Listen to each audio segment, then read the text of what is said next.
Good morning, everyone. Good morning. It is 11 o'clock and we will begin the Board of Trustees meeting. And we'll ask Secretary, please call the roll. Trustee Atkins. Here. Trustee Burke. Here. Trustee Canada. Here. Trustee Hershey. Here. Trustee Jenkins. Here. Trustee May. Here. Trustee McGinnis. Here. Trustee Miller. Here. Trustee O'Malley. Here. Trustee Rowe. Here. 10 present, sir.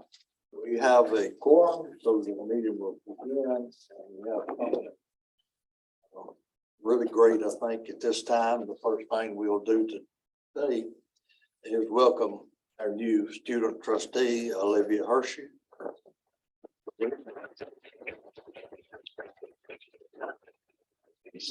Olivia is majored in business management with a minor in entrepreneurship. Olivia is a member of the President's Emerging Leaders Honors Program, and she will graduate in May of 23. And I learned last night she is a Tennessean from Lebanon, Tennessee, is her home. This board and the university has been blessed since our inception with having student trustees year after year. And I am confident that Olivia will likewise be a great student trustee for us. So Olivia, we welcome you. All right. Comment? I would just like to say I'm so incredibly thankful to be able to serve in this position and serve Austin P as my community. I think it's going to be good. All right, thanks. For the trustees, please note that there are items on your agenda that need to be adopted. Before I call for a vote, are there any items that you wish to be retracted from the consent agenda? Hearing none, I move that the adoption of the agenda, which includes the consent agenda items, to be discussed at a regular agenda item. Is there a second? Second. All those in favor, please signify by saying aye. Those opposed by saying nay. The agenda is adopted. The minutes for the March 18th, 2022 board meeting were circulated in advance. Are there any corrections or additions to the minutes?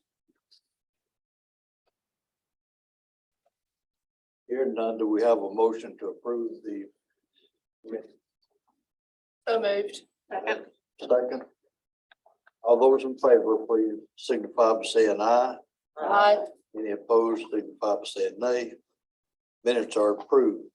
At this time, I recognize President LaCara, who will introduce today's campus spotlight.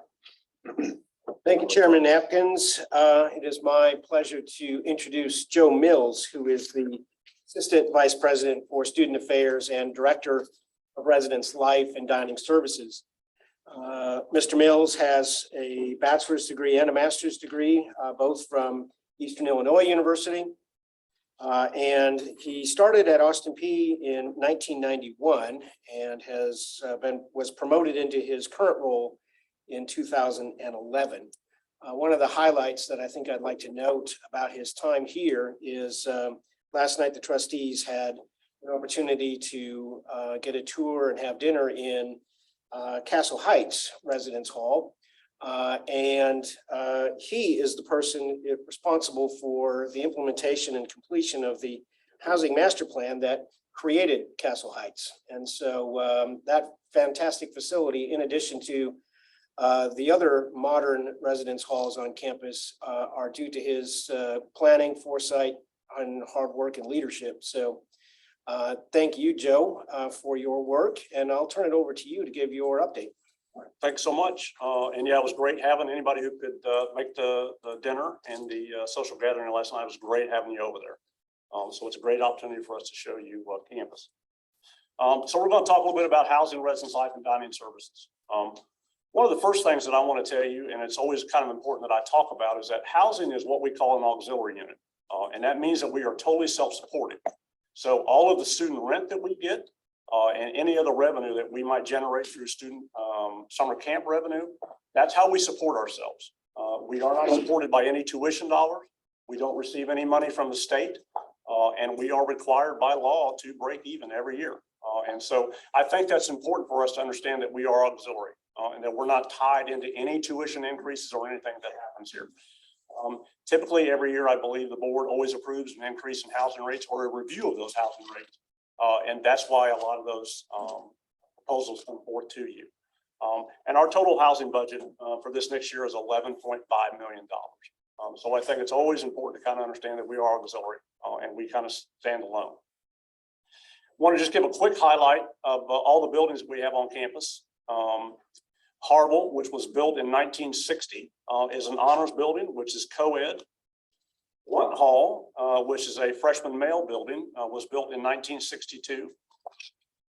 1967, Sevier Hall, which is freshman female. And those were a majority of the buildings that we had that first started out when Austin Peay had some of the first housing units built on campus. 1968, Emerald Hill Apartments. Those are the apartments that are off of Craft Street there. Those were built in 1968, and those are upper class educational units. And then Meacham Apartments, this was really the first apartment complex that was built new since 1968. So that was a good start on making that happen. So Meacham Apartments was built in 1981. Two Rivers is an apartment complex that we bought. It was a private complex that was right in the middle of our Emerald Hill apartment complex. And so when that property came open approximately 21 years ago, we went ahead and purchased that. And so we have that as an option for upper class students to live in there on campus. Then we kind of started the revolution of looking at tearing down old housing and starting to build new. I think we totally understood that it was going to be a competitive market for us, and we saw that vision. And so Hand Village, which was built in 2003, was the first new housing built at Austin Peay since 1981. And then we started, as President Licari talked about, this is when we implemented our 10-year housing master plan.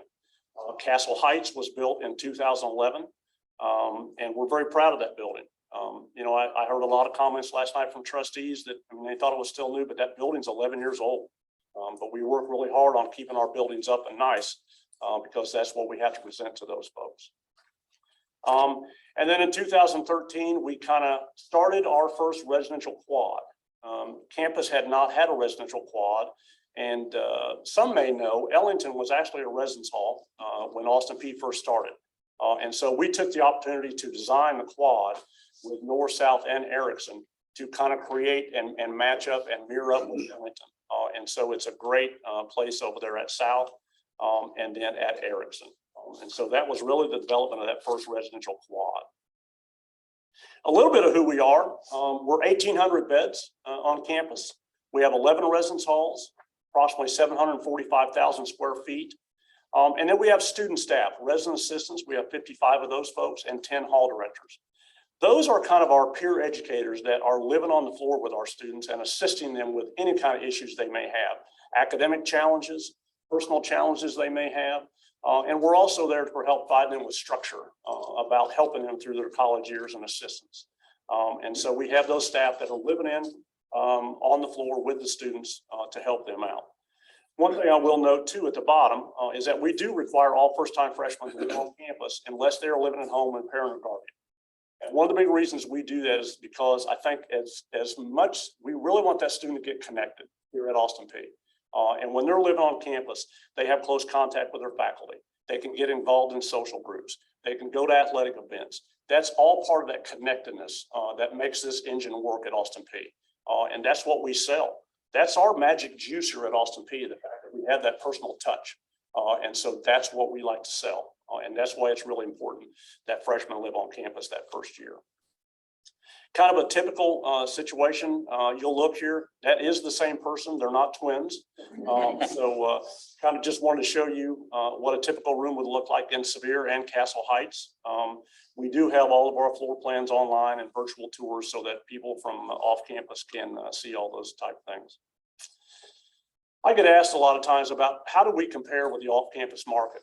Well, we are a competitive advantage. And one reason we are a competitive advantage is that we offer a 10-month lease. Typically, an off-campus apartment complex will offer a 12-month lease. And the great thing about that 10-month contract is that over winter break, we don't require students to move out. We allow them to stay. We have a lot of athletes to stay with us. We have a lot of international students to stay with us. And that winter break is almost 5 weeks long. And so a lot of our students will work. And that's a lot of our student body that makes that happen. We allow those students to stay over winter break at no cost. And so they can stay exactly where they are. There's still a lot of institutions around the state that make people move out. And we just feel like that's an inconvenience. And so I think we're here to do anything we can to make it easy on them.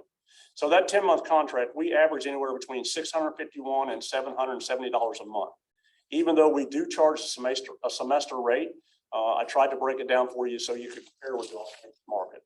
And in the off-campus market around Harpsville and around close to where we are here at Austin Peay, that average rent is $675 to $1,299 a month. So we are very competitive with what we have. And we'll talk a little bit more, but I think some of our facilities are far better than those off-campus units. And then we talk about advantages of living on campus. We provide a safe and secure environment. All of our residence life staff, which we've talked about, the RAs and the hall directors, they're fully trained to handle any situation or emergency. We will go through fire drills, we'll go through tornado drills.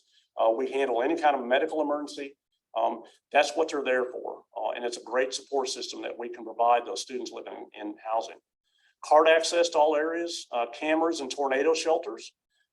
Didn't really talk about it much last night, but there in the quad where we built North, South, and Erickson, at the time when we built those, we got a federal grant from FEMA, and we built tornado shelters under each one of those buildings. So we can hold 1,500 students total under all three of those buildings.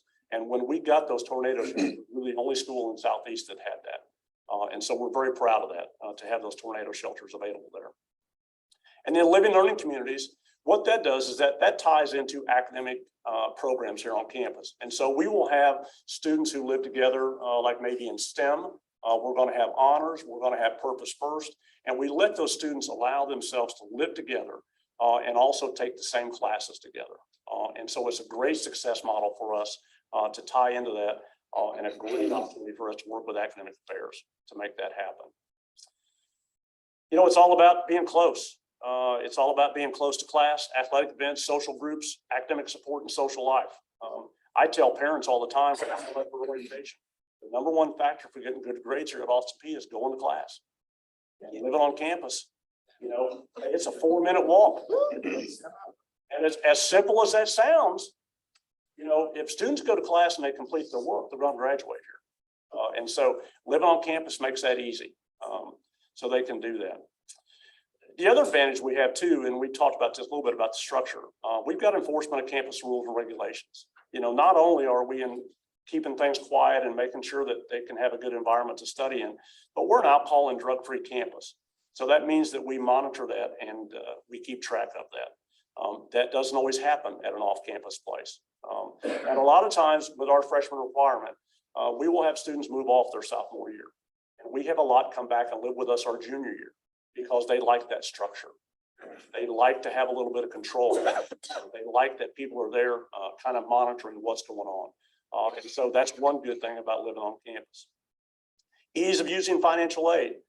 They can apply all of their housing and dining. That can all be put on the student fee statement, and then that can all be taken care of through scholarships or private payments. So that's a great thing.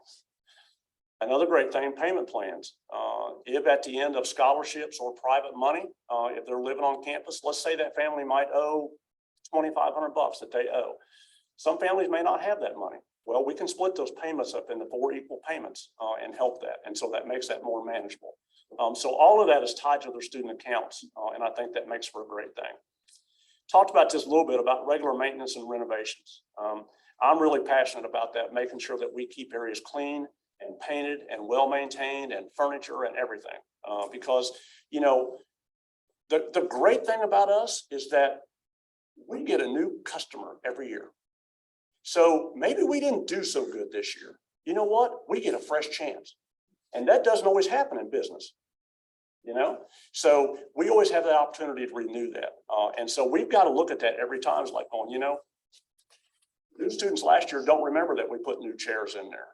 We've got to do something every year to make that nice. And so I feel like we do a really good job of maintaining those areas and keeping those areas renovated. Students who live on campus achieve higher grades than those folks who commute. Does that mean that folks who commute can't be successful? No, they can. But last year, our on-campus student population averaged 2.88 GPA. I would have taken that my first freshman year. So it's a great thing, and it's all about those support systems that are there to make that work. Cleaning of the facilities on a daily basis, I think sometimes we take that for granted. And when they do their housing, all those fees are included: parking, internet, furniture, utilities. They don't have to pay anything else. Once they make that one housing payment, they're not having to do anything else additional to make that happen. Here's a really good one: free laundry. I didn't get a chance to show you guys the laundry room last night, but we've got these really cool things in there called washers and dryers.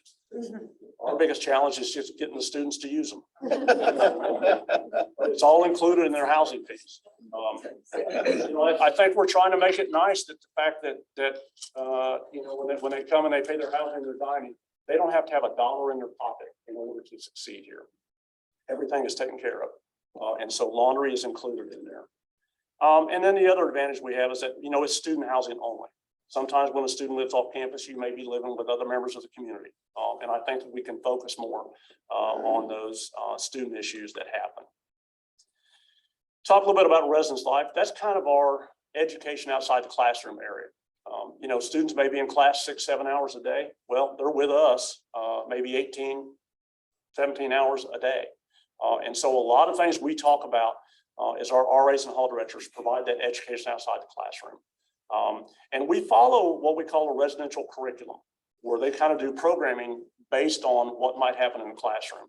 So we'll look at things like self-awareness and life skills, interpersonal abilities, collaboration and global engagement.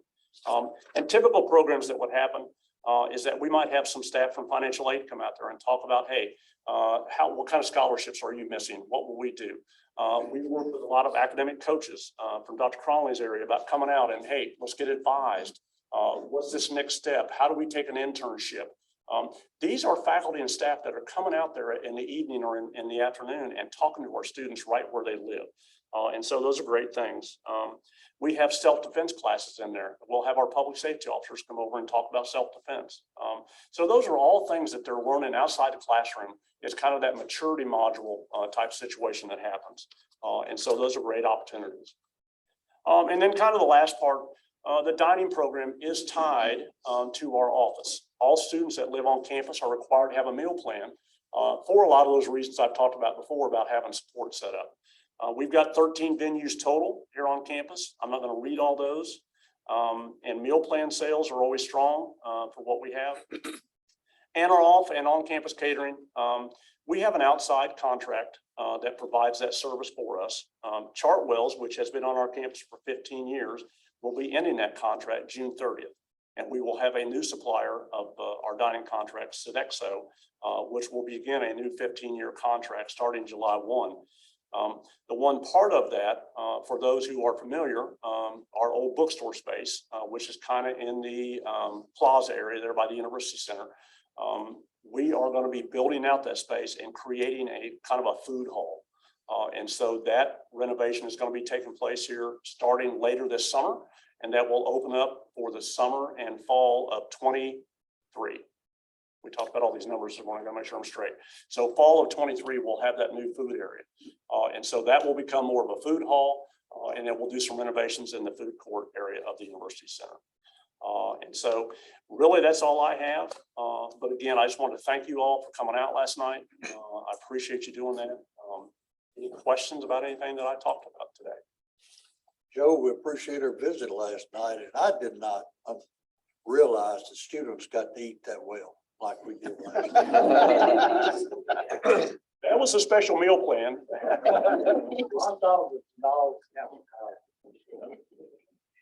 Very good. Thank you so much for last night.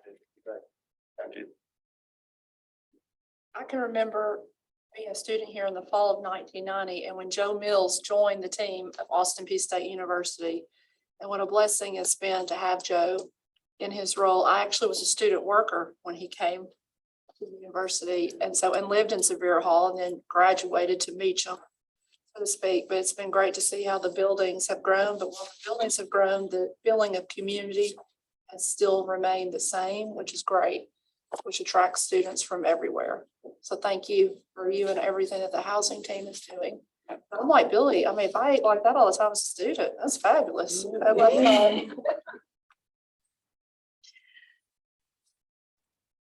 All right, thanks, Joe. Yep, thank you so much. Appreciate it.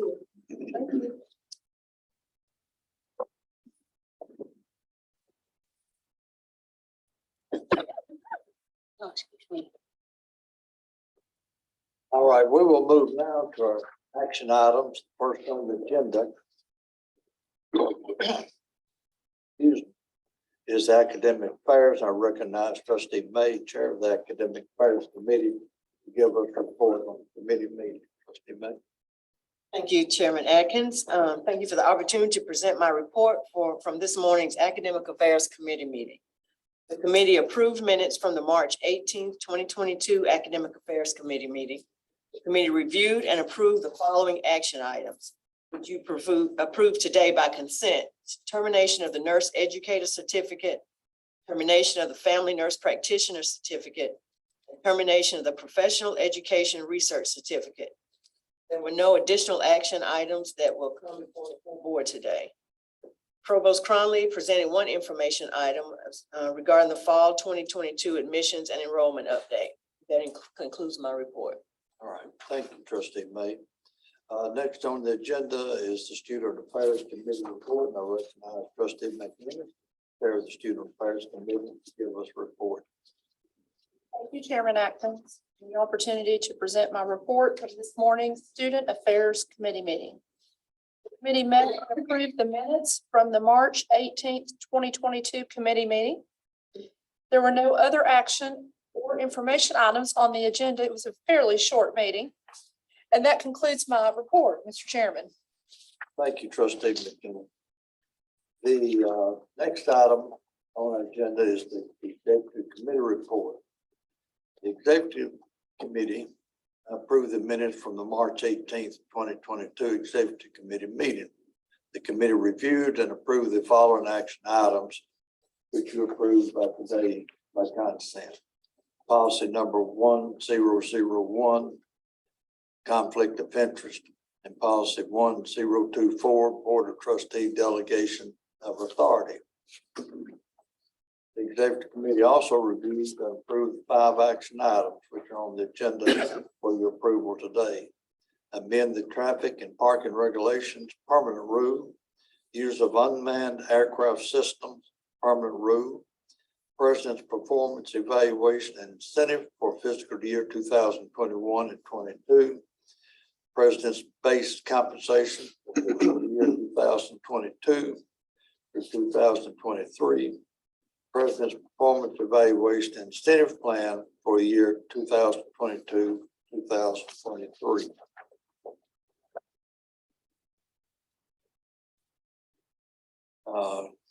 Next was the consideration of amendment to the traffic and parking regulations. Information about this amendment to traffic and parking permanent rule was provided to you in advance of this meeting. By direction of the Executive Committee, I move that we approve the traffic and parking regulations permanent rule, including authorizing the President and his designees to make any technical or minor corrections to the rule, including changes required by the Attorney General's Office or Government Operations Committee after a review. Since this is a motion of the committee, a second is not required. Is there any discussion? If not, I'll ask the Secretary, please call the roll. Trustee Atkins. Yes. Trustee Byrd. Yes. Trustee Canada. Yes. Trustee Jenkins. Yes. Trustee May. Yes. Trustee McGinnis. Yes. Trustee Mueller. Yes. Trustee O'Malley. Yes. Trustee Rowe. Aye. 9 total yes. Motion passes. Next on the agenda is the information about the use of unmanned aircraft systems. The permanent rule was provided to you in advance of this meeting. The Executive Committee, I move that we approve the use of unmanned aircraft systems. Permanent rule including authorizing the President and his designees to make any technical or minor corrections to the rule, including changes required by the Attorney General's Office or the Government Operations Committee after review. Since this is a motion of the executive committee, a second is not required. Is there any further discussion? Not, I will ask the secretary to please call the roll. Trustee Atkins. Yes. Trustee Byrd. Yes. Trustee Canada. Trustee Jenkins. Yes. Trustee May. Yes. Trustee McInnes. Yes. Trustee Miller. Yes. Trustee O'Malley. Yes. Trustee Rowe. Aye. 9 total ayes. Thank you, Secretary. The motion carries. Next on our agenda is consideration of the president's performance evaluation and incentive for fiscal year 2021, 2022. And before we begin, we'll have President LaCar step out during this discussion and the compensation discussion. We'll see you after a while. All right. Information related to the president's performance evaluation was provided to you in advance. During the executive committee meeting, Vice Chair Jenkins presented an overview of the president's performance evaluation and a recommendation that President LaCar qualifies for an incentive for fiscal year 2021, 2022. I'd like to express my appreciation to Vice Chair Jenkins for chairing the evaluation process this year. By direction of the executive committee, I move that the board award a 4% incentive in the amount of $13,800 to President LaCar for fiscal year 2021, 2022. Since this is also a motion of the executive committee, a second is not required. Is there any further discussion? If not, we'll ask the secretary to please call the roll. Chairman Atkins, that is a Yes. voice vote. Huh? That is a voice vote. A voice vote. Yes, sir.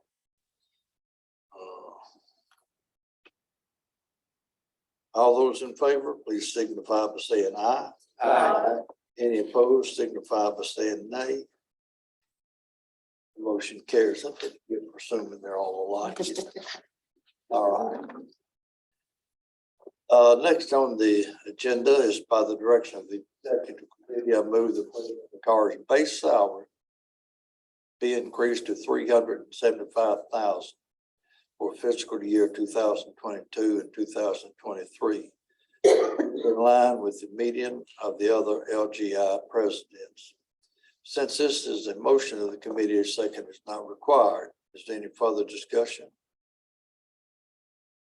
Hearing none, all those in favor, please signify by saying aye. Aye. Any opposed by saying nay? The motion carries. The next item, by the direction of the executive committee, I move that we defer consideration of the president's performance evaluation and incentive plan for fiscal year 2022, 2023, our September meeting to allow time to develop a plan based on the university's new strategic plan. And since this is a motion of the executive committee, a second is not required. Is there any further discussion? Hearing none, all those in favor, please signify by saying aye. Aye. Any opposed by saying nay? The motion carries. That concludes my report of the executive committee. Mr. Jenkins, will you invite President LaCar back in?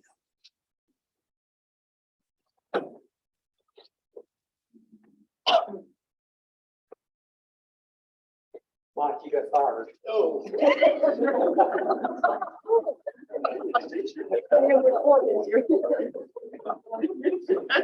Nice knowing you, and you really want to go through another search?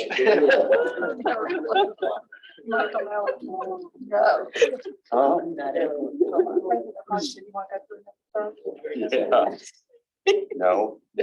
Next on the agenda, I recognize Trustee Jenkins, Chair of the Business and Finance Committee, to give us a report on the committee meeting. The opportunity to present my report for the morning's Business and Finance Committee meeting. The committee approved the minutes of the March 18, 2022 committee meeting. The committee considered and approved 3 action items needing consideration of the board: tuition and mandatory fees for the 2022-2023 academic year, the estimated budget for the 21-22 fiscal year, and proposed budget for the 22-23 fiscal year, and the capital outlay and maintenance request for the 23-24 fiscal year. The committee reviewed one information item, the university's organizational chart. That concludes my report. By direction of the committee, I move to approve the tuition and mandatory fees for the 2023 academic year as written. You have heard.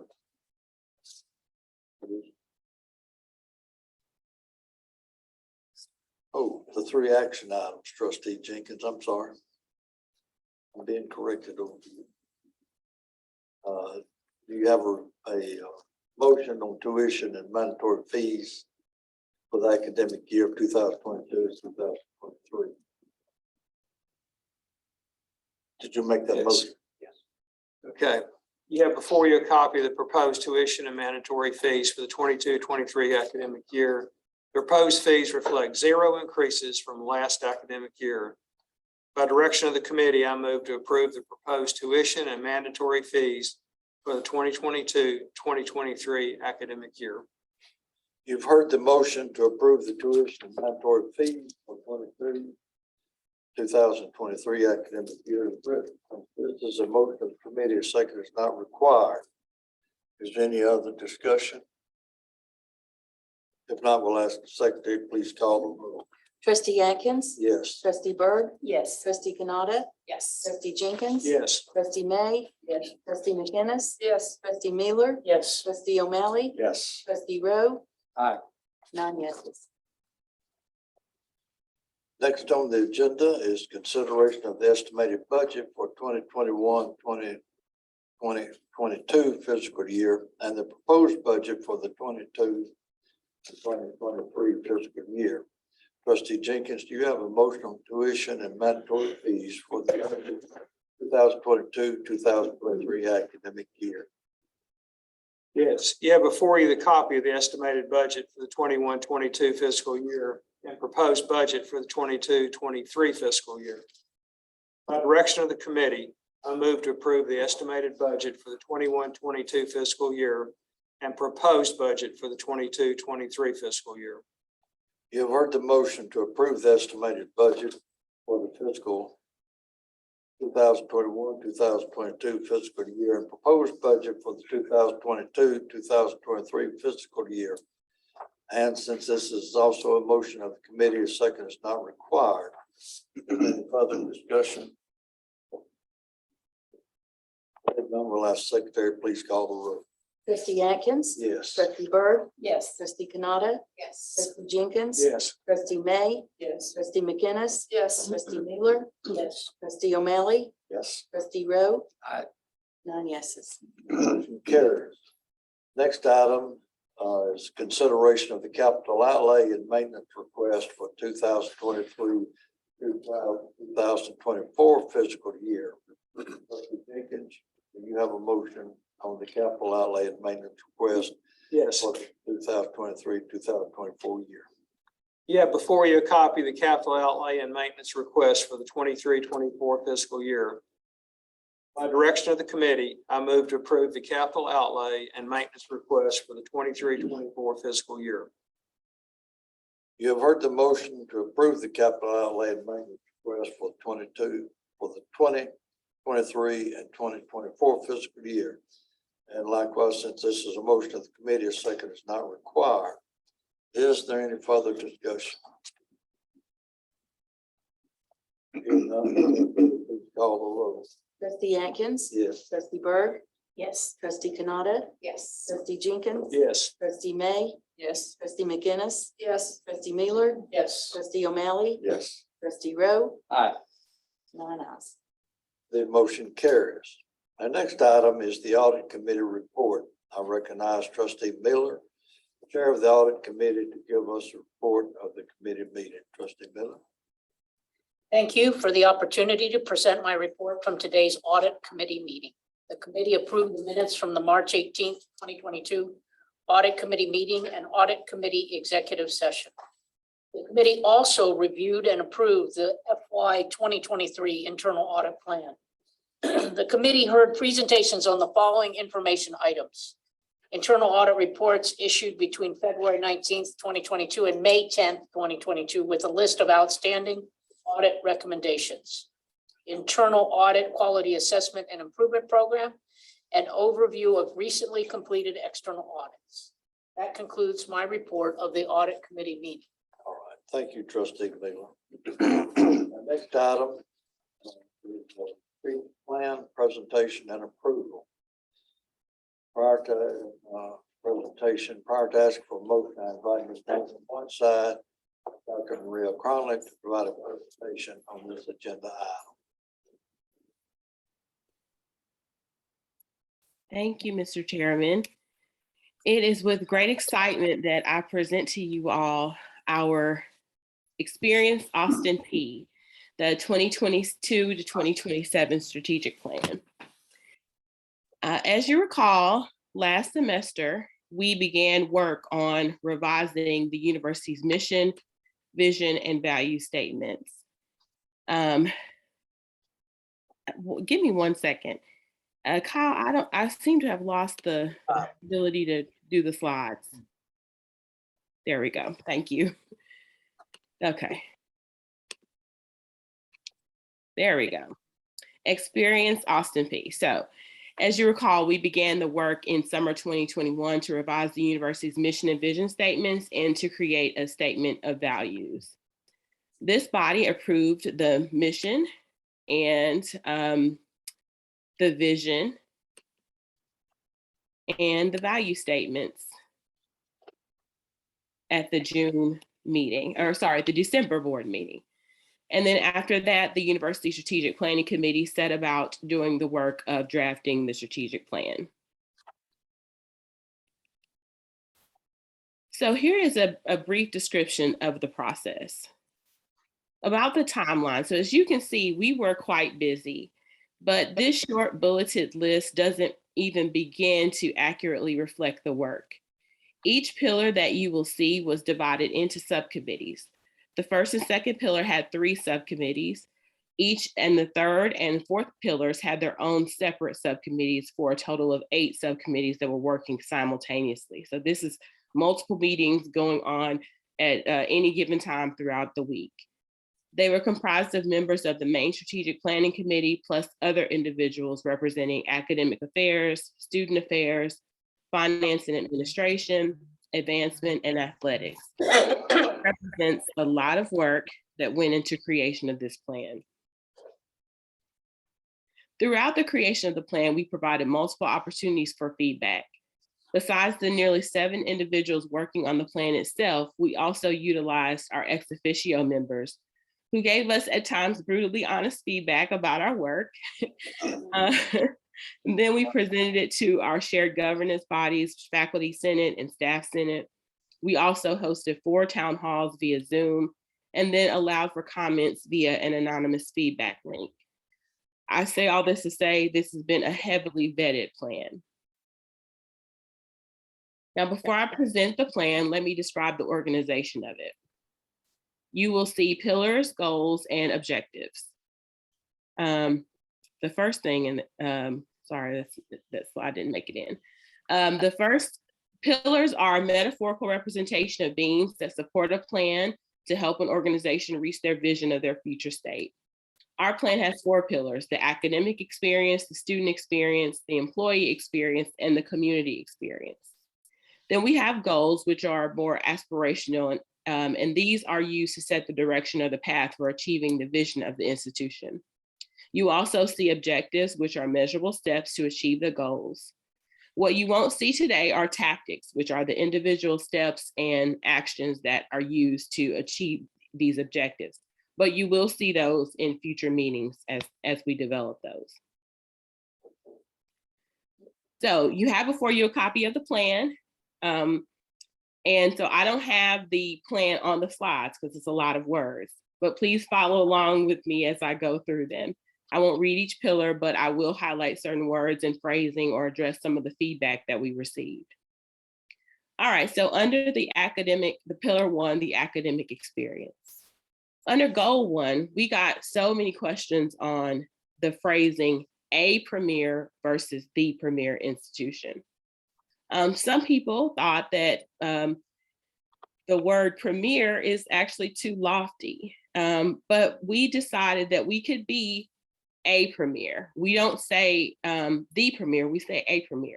This plan is realistic, but it should also be aspirational. Under goal 1, also, we want to be known for great teaching, which is why you see that called out in the plan.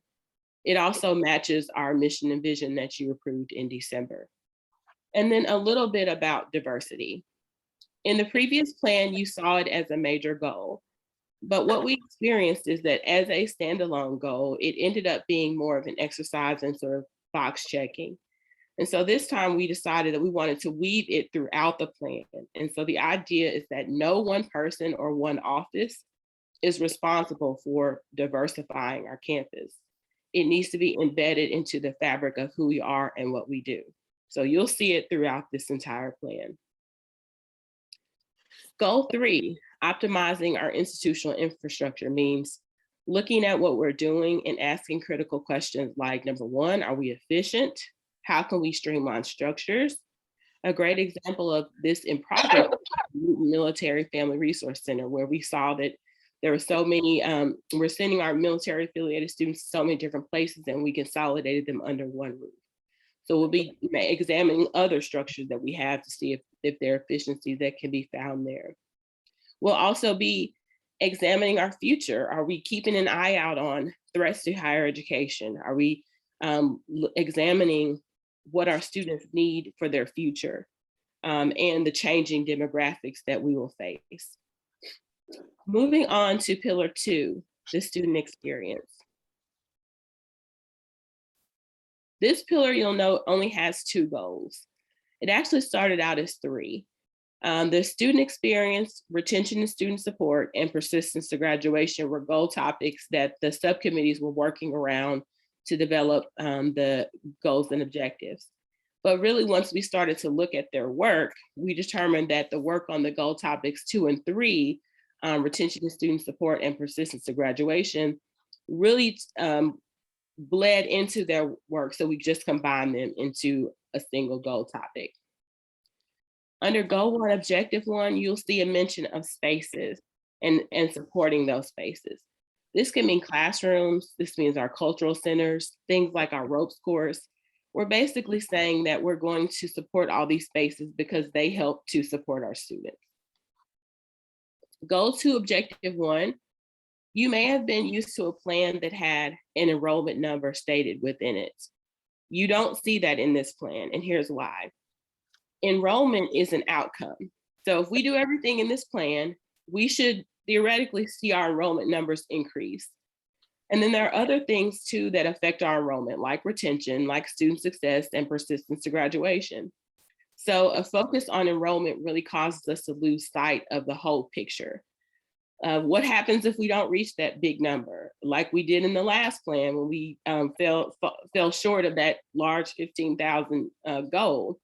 But did that mean that we were unsuccessful in all the other areas if we failed to hit that one?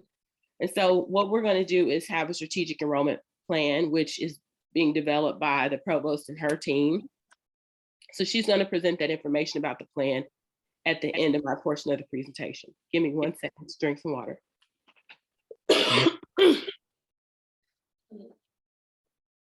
Thank you.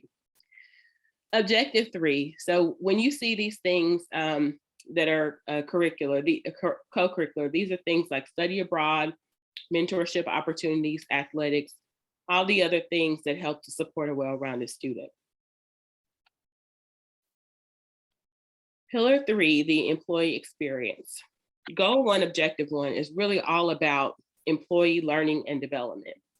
You see those words flourish in or advance. And we really talked about that it's not just important for someone to do a job. We want them to be good at their job. We also want to support people who want to advance. And so this is whether you're here 30 years and you just want to be a really solid employee, or you've been here 5 to 10 years and you want to continue to move up, we want to support that. Best practices include training, opportunities to attend conferences, financial support for research, and other things. In objective 2, it's not just enough to promote campus leaders. You have to establish an infrastructure in place to support them in their new roles. So we'll be developing tactics around that work. Goal 2, objective 1, this culture of flexibility is an important one. I know you've in your industries and on all the headlines, you're reading about the great resignation that we're currently experiencing in the American workforce. Higher education is an industry that's not immune to this. And so we want to make sure that we are providing the flexibility that our workforce needs. At the same time, though, we are a campus and our vibrancy really is dependent on people being here. So we are working to strike that balance, and we'll continue to look for ways to support a flexible culture. Goal 3, our connections to students, is really what we feel makes us special. Students comment all the time about the investment that they believe that we make in them, whether that's a faculty or a staff member. Students often say that there's at least one person that they can point to who took an interest in their success. And so you see that in the plan as an expectation, especially when we think about bringing new people here. We want them to know, like, when you come here, you're going to be expected to sow into another student's life and really truly figure out a way to tell that story. The final pillar is the community experience. Under goal 1, we're sending a message that we want to be partners and stewards of place. So we'll reach out to the community and engage in mutually beneficial relationships. Objective 4, what the community may not realize is the value that we add into the community through service learning. And so the committee really believe that it's important to create a system for implementing and tracking service learning so that it has continuous lifespan.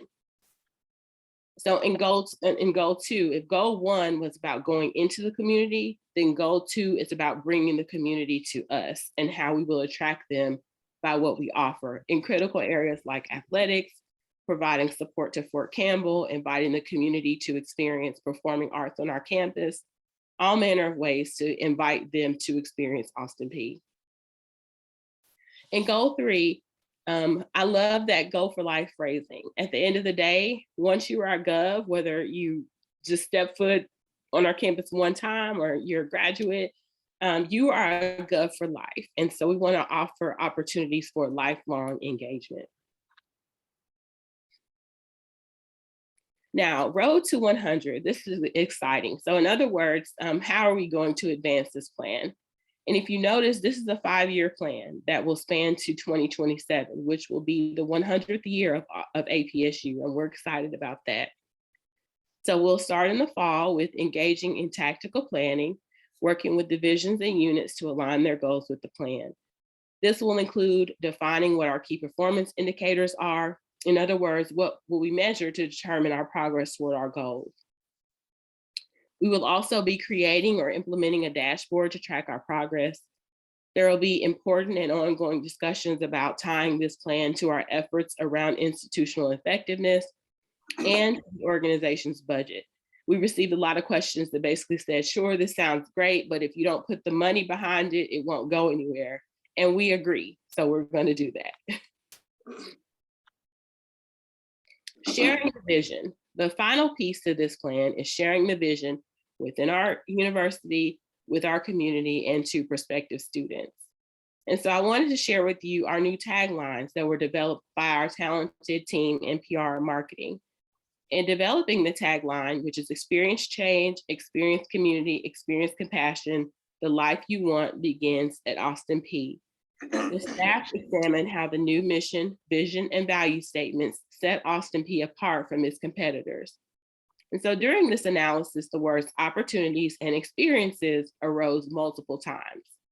And the team chose experiences, which is a more active term, as the anchor for a 2-tier tagline featuring a headline and a subhead. The headline incorporated the repetition of the word experience. This phrasing helps to capture the core of Austin Peay and lays out an exciting and ambitious path for the future of the university.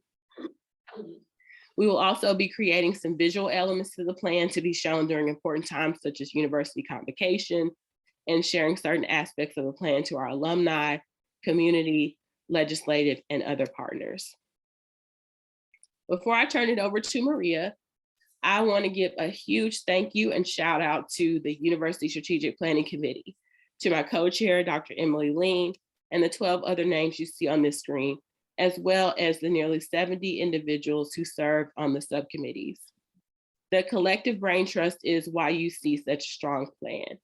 We faced challenges, we got stumped a few times, we talked about one word, spun around 50 different times to get the right phrasing. We were redirected sometimes, but we ultimately had fun. I'd also like to thank Dr. Kat Bailey. She's in the audience. Wave, Kat. She's the Director of Strategic Initiatives, and she really has helped to assist the committee in our work, particularly as she's had some really challenging times this past semester, so I want to thank her. Thank you to the ex officios who provided us with valuable feedback, and the university community for being so engaged in the process. And then finally, I want to thank President Licari for trusting me with bringing his vision to life. And so now I'll turn it over to Provost Cromley. Thank you very much, Danelle. I also want to lend my thanks. It's been a pleasure to get to work with Danelle throughout this process in partnership with the academic master planning team, working closely with the university strategic planning team. So it's been a challenge over the last year. We were given an ambitious charge by President Licari, and sometimes it felt like we were building the airplane as we were flying it. But I think what the plan that you have before you is an ambitious but realistic and attainable plan. And so I'm excited to work in partnership with Danelle as we move forward in creating the tactical pieces for the plan. So I've been asked to talk to you a little bit about the strategic enrollment management plan component that is part of the academic, will be ultimately part of the academic master plan, but ties closely to and is an integral part of the university strategic plan. So the strategic enrollment management plan is a work in progress. We are working on it now. We needed the university strategic plan to come to fruition in order to work in lockstep with it. So this plan is being developed by a strategic enrollment management subcommittee, also known as the SEM committee, and it was formed as a mechanism to bring together a lot of campus expertise. It can't just be in academics, it has to be across campus to focus on issues around enrollment and student success. So the committee is a subcommittee of the Academic Affairs Master Planning team. So it includes members from across various key stakeholders in areas including marketing, university marketing, admissions, housing, student success, graduate studies, faculty, of course, institutional research, and the Fort Campbell Center. So using both APSU's University Strategic Plan and Tennessee's Drive to 55 as a guide, the committee has been tasked with developing this strategic enrollment plan that includes enrollment operations, targeted recruitment and admissions, retention and persistence, student support programs and strategies, and graduate student enrollment. So their ongoing work includes, similar to the university plan, establishing goals, establishing objectives, and ultimately creating tactics that will be part of the academic master plan. This is a very data-driven process based on enrollment trends, regional projections, and campus resources. So we have to look at all of those components in correlation together in order to help to make this plan work. So all of these variables really combine to create a lot of opportunities for us in terms of strategic enrollment, but also some constraints. And so that has to be taken into consideration as we think about ultimate university size and enrollment goals. So later this summer and into the fall, the committee will present to the provost leadership team a solidified list of objectives and start outlining the tactics that will help us meet the objectives to the goals that you actually see on the screen. So I want to just I know this is a very wordy slide, but I want to walk through quickly each of the goals and just give you a flavor for the objectives under each of these goals. So the first goal is to increase university-wide engagement in strategic enrollment management operational activities. This is the idea that every single person in the university needs to be engaged as part of the strategic enrollment plan.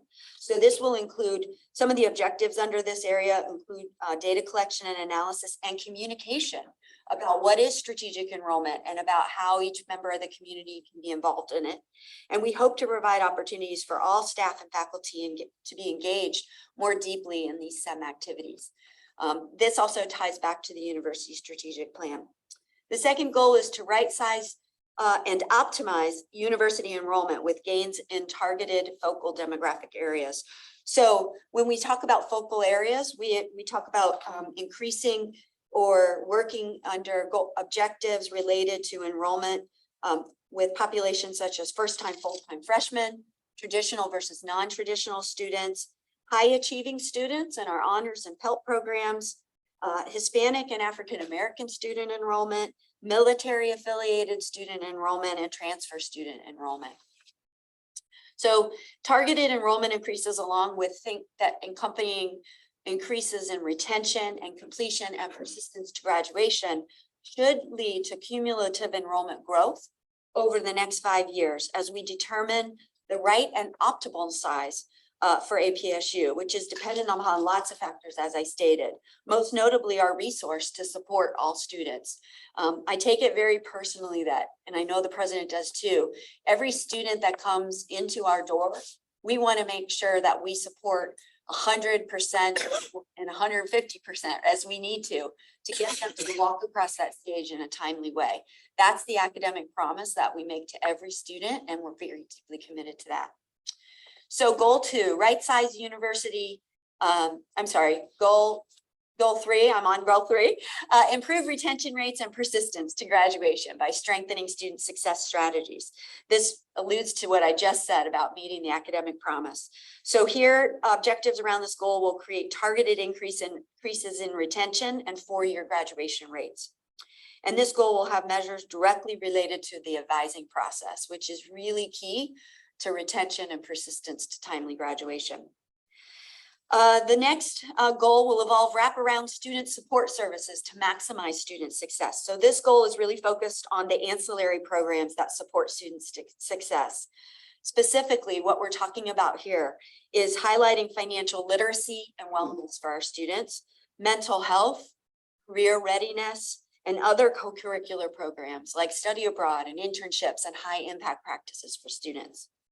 We'll also be exploring tactics to ensure that students enroll in the course modalities that best suit their personal academic success. And we've learned a lot about course modalities throughout COVID. So we'll be looking at that. The last goal is to evolve the College of Graduate Studies to meet community needs. So goal 5 is essentially relevant to the objectives in all the other goals, but adjusted to target responsible growth and strengthening our graduate level programs. So objectives within this goal will include enrollment, environmental scanning to ensure that we're offering the very best programs to the most graduate students to have the greatest impact in our region. So in conclusion, I just want to say, lots of very intricate data points determining what is the optimal size for our overall enrollment at APSU.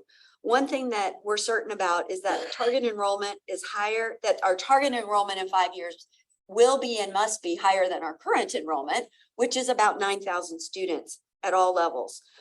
We're confident that the subcommittee, the provost leadership team, and other key academic constituents on campus can develop measurable objectives that'll move us toward this optimal size to serve our mission, our students, our faculty, our staff, and our community. So thank you very much. And again, I want to thank the president, thank Danelle, and thank you for time and listening to us. I'm sure we'll be happy to take any questions that you have, and I'm going to include Danelle there also. All right, thank you, Dr. Cronley and Whiteside, for your presentation. Before we proceed, does anyone have any questions for Whiteside or Dr. Cronley? Hearing none, do I hear a motion to approve the 2022-2027 strategic plan? I'll move to approve the strategic. We have a motion to approve. Is there a second? Second. It is moved and seconded that we approve the 2022-2027 strategic plan. Is there any discussion? Hearing none, all those in favor of approving the 2022, 2023 street plan, please signify by saying aye. Any opposed, signify by saying nay. Motion carries. We're being asked to approve several awards to individuals who have demonstrated their commitment to Austin P. Prior to asking for a motion, I invite Londa Sanamont, Assistant Executive Director of University of Patterson, to provide information on these awards. Nice to see you. Lily said, I'm Vonda Sanamon, Assistant Executive Director of University Advancement. And I'm here today at the request of Chris Phillips, who's Vice President of University Advancement and the Executive Director of the Foundation. He's not able to be here today, but he asked me to bring forth these very important recommendations to our Board of Trustees. Board of Trustee members, it is my privilege to provide to you a slate of candidates for your approval for the Austin Peay State University Board of Trustees 2022 Philanthropist of the Year, Govs who lead through military service, and Govs who lead through service. Forterra Stadium is the home of Austin Peay State University operations and players, and few could argue that the $2.5 million transformational and visionary gift spearheaded by Tom Kane, President and CEO of Forterra Credit Union in 2014 to renovate our old Governor's Stadium marked a new era for Austin Peay athletics and set a benchmark for training and playing facilities at our university. This stadium has allowed our football program to recruit and train conference champions and is a source of pride for our university and our community. While Tom supported athletics, he also sought to find and lift up those students at Austin Peay that were not in the limelight. In 2019, Tom helped establish an endowed business scholarship. And then in 2020, created a scholarship program that supported multiple single-parent students pursuing a degree or certificate that would lead to employment at a family-supporting wage. This year, Tom is retiring from Forterra Credit Union. As he departs the area, it is clear that his vision has left Austin Peay in a better place to learn, to celebrate our football teams on Saturday evenings and afternoons, and for players to experience the total Gov concept. Befitting the nomination as the 2022 Philanthropist of the Year. Yolanda Williams retired to Clarksville, Tennessee after 25 years of active duty in the U.S. Army, having been awarded a Bronze Star for her actions while serving in Afghanistan. Since 2016, she has served as the National Commander of the Women's Veterans of America. In 2022, she spearheaded the inaugural Education Summit for Women Veterans during Women's History Month here at Austin Peay. She currently serves as Vice President of the Clarksville Alumni Chapter of the Delta Sigma Theta Sorority and is Vice President of the APSU Military Alumni Chapter. Yolanda also served on the host committee for a holiday event held at Archwood in December 2021 to welcome APSU's new First Lady, Kirsten Licari, to Clarksville. It has been stated that if you wanted women veterans to show up for something, you call Yolanda. Yolanda is a member of Leadership Clarksville, Big Brothers Big Sisters of Clarksville, Leadership Middle Tennessee. She is currently working toward a master's degree in leadership and organization from Austin Peay and is the nominee for the APSU Govs Who Lead Through Military Service Award. Excuse me. Music, culture, and Doctors George and Sharon Mabry go hand in hand with one another in this region. Since coming to Austin Peay in 1970, the Mabrys have been actively developing and promoting creative arts and have brought pride and recognition to this university that has lasted over 50 years. George Mabry became the first director of the APSU Center of Excellence for the Creative Arts in 1985, and he saw the center as an opportunity to invest in student artistic potential by bringing professionals to the campus that could help students enhance their creative talents. He also opened these experiences to alumni and friends of the arts and created events that showcase these talents. In doing so, he helped promote donor engagement in creative arts at Austin Peay that provides endowed scholarships for students today. George retired from Austin Peay after 33 years and began a second career as director of the Nashville Symphony Chorus. Sharon, a distinguished professor, as well as an award-winning professional singer across the globe, retired from Austin Peay this May after 52 years of teaching and earned the designation as the longest-serving employee in our university's history. Along the way, the Mayberrys have served the region and brought distinction to Austin Peay by connecting friends and alumni to the university through creative arts and their devotion to students, and by introducing Clarksville, the region, the state, the country, and the world, the many talented students they mentored. The Mayberrys are the 2022 Govs Who Lead Through Service nominees. Mr. Chairman, I am proud to bring to the Board of Trustees these nominations for the 2022 Austin Peay State University Board of Trustee Awards. Thank you, Vonda. You have heard the explanation from Ms. Santamont, and we will take these up as a group. Do I hear a motion to approve the following awards? George and Sharon Mayberry as the Governors Who Lead Through Service recipient.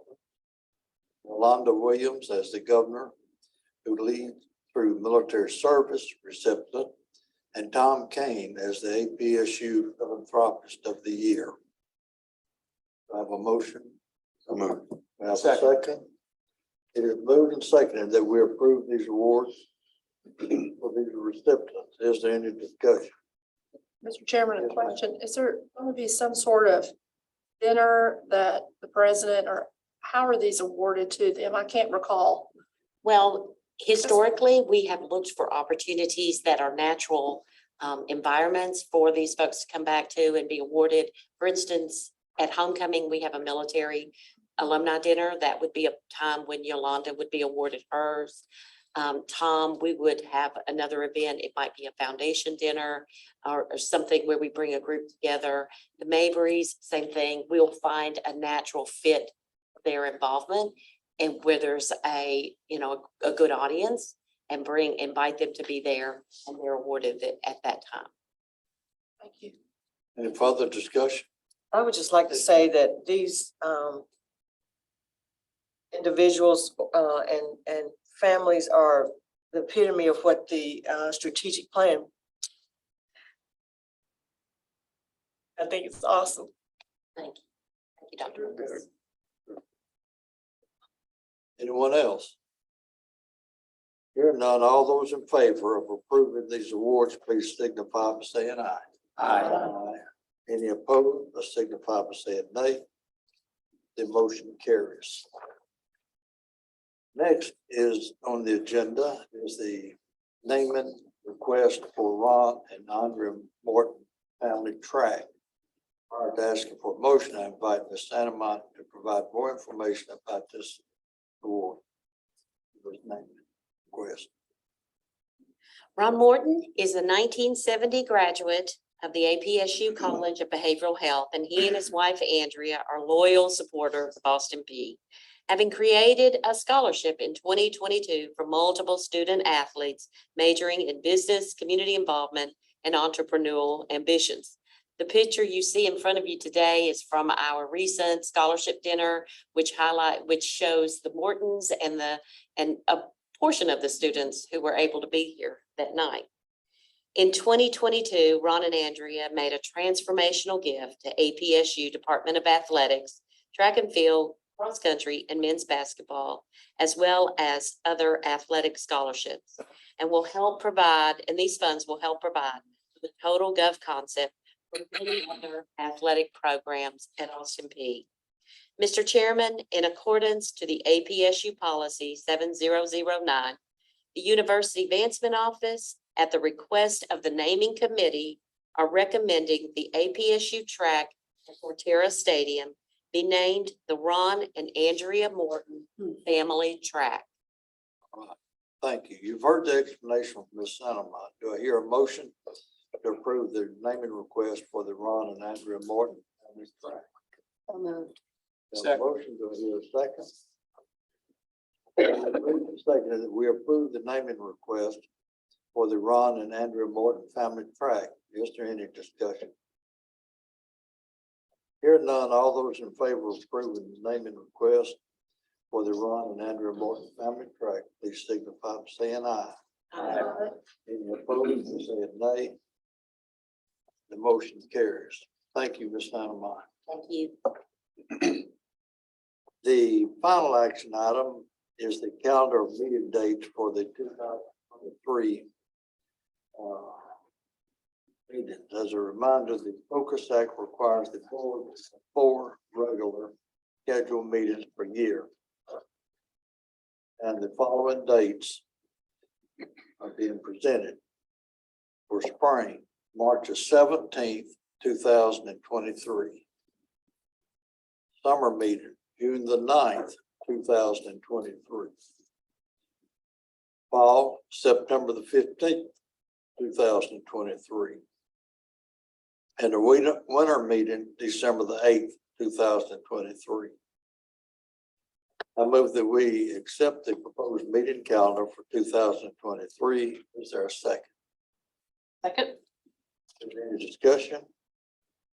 Hearing none, all those in favor of accepting the proposed meeting calendar for 2023, please signify by saying aye. Aye. Any opposed, signify by saying nay. The motion carries. Now, we're down to the president's report and report on interim items. This time I recognize President LaCarrie to give his report and also report on any interim items. President, your report. Thank you, Mr. Chairman. You know, there are a lot of great events and activities going on campus right now, but I do want to make sure that, you know, I say thank you to Danelle Whiteside and her entire team. As you heard, there was a lot that went into crafting this new strategic plan. I'm very excited about the direction of the university. I also want to say happy birthday to Danelle. She can't be here, but it is her birthday today. So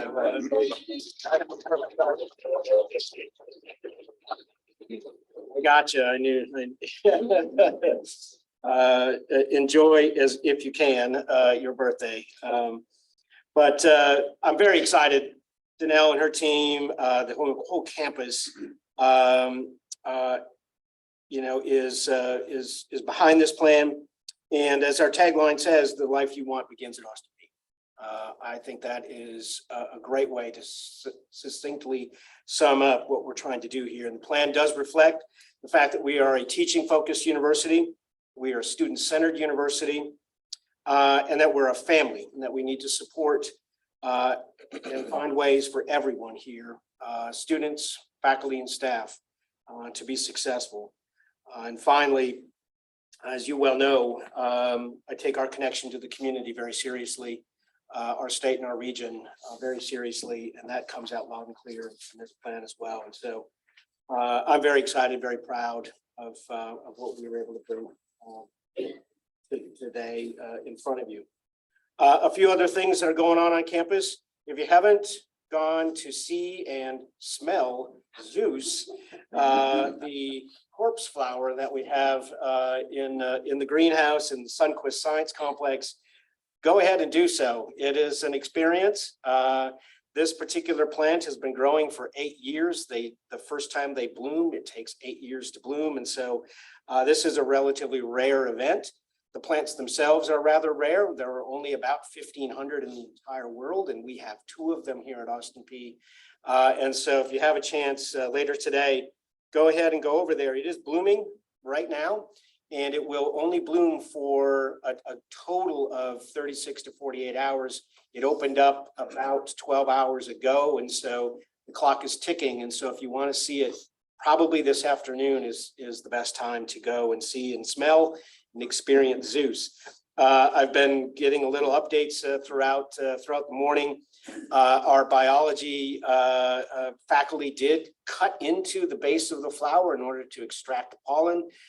These flowers don't pollinate very well because there has to be two of them open simultaneously next to each other. And if that only happens every few years, that's pretty darn rare. And so what this flower is doing is giving us an opportunity to collaborate with other universities around the country that also have these flowers to share pollen and conduct research on the pollination of these plants. So this is a rare occasion. It's a great occasion. We're getting national attention from it. And so that's just one little snippet of what's going on over there in the biology department and the Sunquist Science Complex. So please go ahead and do so. Go over there and see it. On July 1, we officially become members of the ASUN conference. Our time competing in the OVC wrapped up. And so we are looking forward to the transition. We will be hosting a sunrise breakfast in the Dunn Center at 8 a.m. on July 1. And so if you wish to come and help us celebrate, please do so. We're really looking forward to that. As you know, campus at the end of April, right at the end of the semester, suffered a ransomware attack. I'm happy to report that after thorough investigations in partnership with the Tennessee Bureau of Investigation, the Tennessee Attorney General's office, that investigation has closed. There's no evidence to date that any private information was compromised. Austin P did not pay a ransom. So kudos to David Sanchez, the Austin P Chief Information Officer, and his entire IT team for their quick action and resolute and diligent duties in responding and getting campus back in operation so quickly. We were able to get instructional operations back up within 3 days. Summer usually is assumed to be a quiet time on campus, not so at Austin P. There are dozens of summer camps going on. We have 10 coding camps for middle and high school students going on right now. We have the Gov School, which is a science and STEM physics focused camp for K-12 students. We have the Community School of the Arts putting on camps in July. We have recreation camps for kids ranging from 5 to 12 years old. We have camps for teenagers. And of course, we're also hosting, as we always do, the Tri-County Upward Bound Camp, which is a summer camp combined with dual enrollment classes to get these high school students a leg up, some extra help as they make the transition from high school to college. So very, very proud of all of the activities, the faculty that are dedicated to these, the staff that keeps them going. And so as you walk around campus during the summer at Austin P, you'll see a lot of activity. Very proud of that. My favorite day of the year, of course, every year is commencement. We had almost 1,200 students cross the stage last month, and we commissioned 29 new Army officers out of our ROTC program. So the first week of May was a very, very good week for Austin P, but also a very, very good week for our students in our region. One of the things that you may have noticed in the news, in the state, and actually in the nation is a downward trend in the college going rate among high school students. The Tennessee Higher Education Commission recently released data that shows the college going rate in Tennessee has dropped pretty substantially over the last 5 years. It was about 64% in 2017, and now it has dropped to about 53% in 2021. That is a significant reduction in the percentage of high school graduates who are going to college. And I think this tracks with national trends. Enrollment in first-time, full-time freshmen nationally dropped almost 15% between 2017 and 2021. And so this is a Tennessee problem, but it's also It's also a national problem. And I think a lot of people are asking, that question, is going to college worth it? Is there something else I could be doing instead of going to college? That's not a new question. There were news reports and news articles back in the 80s that were literally asking that same question. So this isn't new territory necessarily for us, but it does mean that we need to be intentional about our marketing. It means we need to be intentional about enrollment and recruitment. You heard some of those comments from Provost Cronley. And it means that we need to be intentional about talking about all of the positive attributes that Austin P has that give us a competitive advantage against other universities in the state and the region. As you heard earlier in the Finance Committee, Austin P State University has the second lowest tuition and fees in the state. So we are the affordable and smart investment in the state of Tennessee. Austin P average student loan debt for those who graduate with debt, and only about half of our students do graduate with debt, is just under $26,000. The state average is just under $29,000. The national average is just under $30,000. So only half of our students graduate with debt. For those who do, they're graduating with much less debt than the state or national averages. This means that we provide good financial advice to our students, that the affordable option of Austin P is ringing true as we contemplate the national conversation about student loans. Going to college makes sense. It really, really does. Literal sense, dollars too, I suppose. Having a college degree boosts your annual income by 65% compared to those who only have a high school degree. And it dramatically reduces the likelihood that you are going to be unemployed. Average unemployment rate in 2021 for those with just a high school diploma was 6.2%. That rate for those with a bachelor's degree in 2021 was just 3.5%. And so going to college is something that actually does make sense, and going to Austin P makes even more sense. So we need to be very, very intentional about this as we go forward with our marketing and recruitment plans, as well as some of the strategies that we need to be putting in place to help students move from high school to college. So I'm very happy to announce that Austin P just received a grant from the state to increase college readiness and decrease summer melt. That summer melt is those who applied to college and never attended. This program this allows us to establish a partnership with the local county schools, and provides an individualized summer boot camp and mentoring in career planning, academic advising, and college success strategies. So this not only ensures that students are better prepared to be successful, it is going to reduce summer melt. So it's a yield improvement activity by establishing a firm pathway for students between their high school graduation in June and when they start college in August. We already have 80 students enrolled. We're trying to drive up that number. We can take, with the grant provides 200 slots. We just got the news earlier this week about this grant, and so we've already gotten 80 students enrolled. In a little bit more time, and we'll get the rest. We'll get the rest there. So, very, very proud of this opportunity that we're able to offer. But these are the kinds of new ways of thinking about helping students get from that high school graduation stage to our Gov's Welcome Week. In conclusion, I do want to offer my welcome to our new student trustee, Olivia. So thanks for joining the board, and I really look forward to working with you throughout the year. And then, of course, congratulations to Mr. Mitch Robinson on his upcoming retirement.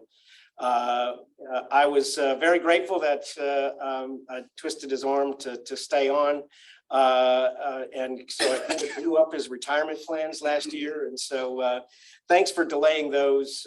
It was great to get a chance to work with you. Thanks for your steady hand on the tiller for more than 2 decades. And I think you've steered the Austin P ship through some pretty rough times. And so We appreciate your steady hand. We'll celebrate Mitch, yes, absolutely.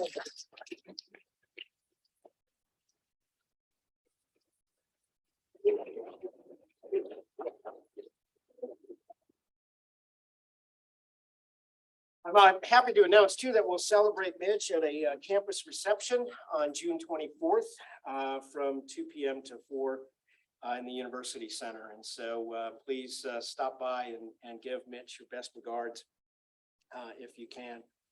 I am pleased too to announce the hiring of Sharuz Rupravar as the next Vice President for Finance and Administration. His career has spanned more than 2 decades in management, finance, and leadership in both the private sector and in higher education. And he and his wife, Jessica, and their 2 young sons are excited to move to Clarksville. And so he will start effective August 1. Finally, Mr. Chairman, your packet includes a list of contracts and agreements that have been executed, as well as state building commission actions that have occurred since the last board meeting. So thank you, and this concludes my remarks. Thank you. Might add one thing to remind you that we now have a new baseball coach, Coach Roland Fanning. His team in Oklahoma, which Roland is the player development system coach, made the NCAA playoffs and lost a game last Tuesday night. I watched their last 2 games on TV.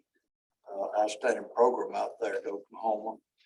And so they're now through with the tournament, and he's free and he and his family, his wife and 2 daughters will be moving here in the coming days. And I know he will be here some next week. So if you have an opportunity to meet Coach Fanning, please do so and introduce yourself. All right. Before we, let's see. As a reminder, next regular scheduled meeting will be September the 16th, 2022. And with that, I move that the meeting adjourn. Do we have a second? Second. It is moved and seconded. All those in favor, say aye. All opposed, say no. Aye. No no's? Oh, has anybody ever? All right, we are adjourned, and thank you very much.